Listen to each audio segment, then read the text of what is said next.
I've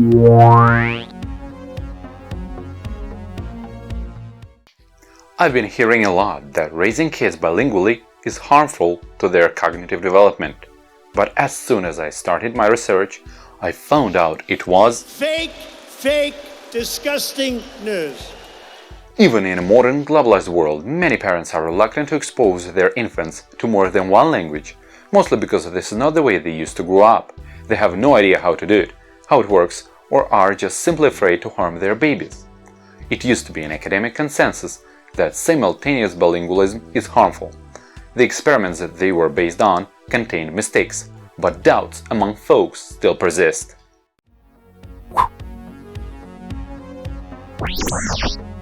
Concerns about childhood bilingualism.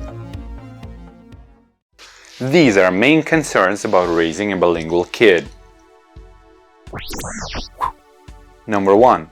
Multilingualism isn't normal. Even though almost everyone considers knowledge of a foreign language as an advantage, many people still consider it unusual. However, according to the latest statistics, 52% of human population can speak more than one language. And historically, early humans were multilingual too. Every tribe used to speak their own language, and in order to communicate with neighboring tribes, they had to know a few more languages.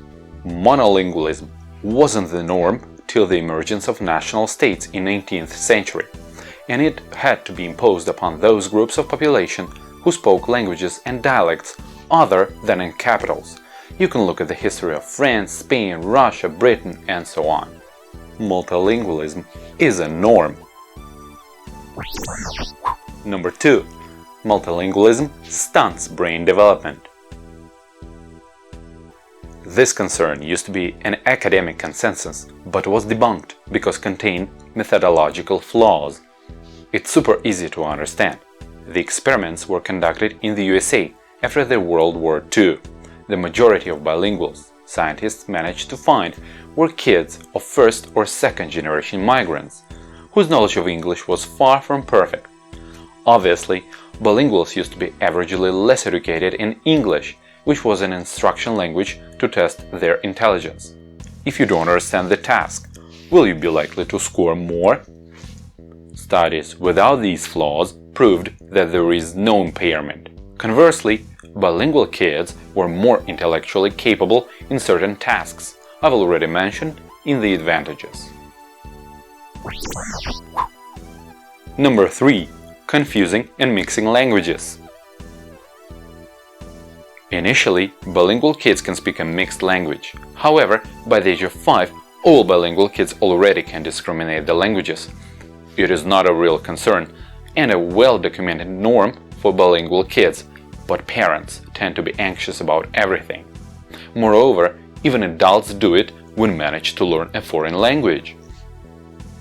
But kids' brains have more plasticity to deal with it, and results in the advantages I've already mentioned.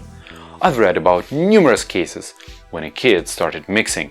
It scared parents, so they gave up this second language and regretted it later. So don't give up!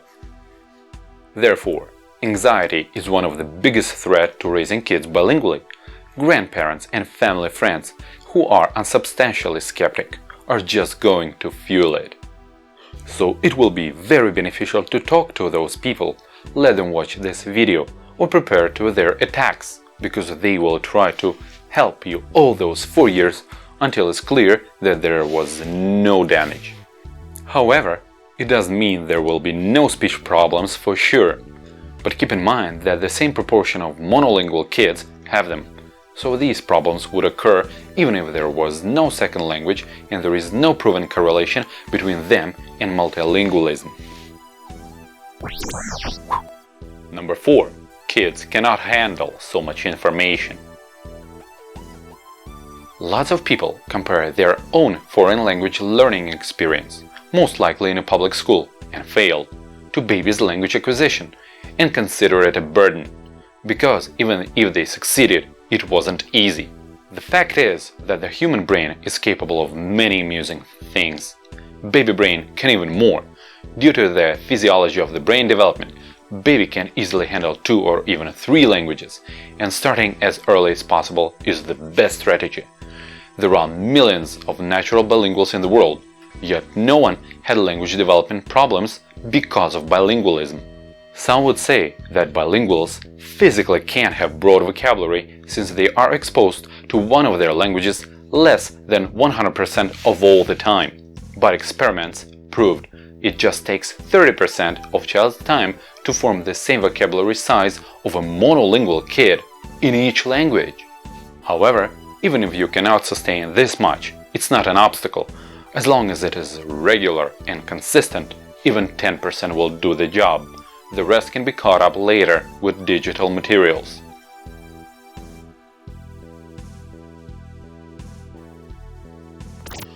All concerns are unsubstantiated. According to modern scientific consensus, nothing should stop you from raising your kid as a bilingual. In the next video, I will tell you about the underlying processes behind kids' language acquisition for better, science-based understanding of the issue. As for like-minded skeptics, I've prepared a more detailed article with all the sources. Link is in the description below. Subscribe to our mailing list and stay tuned.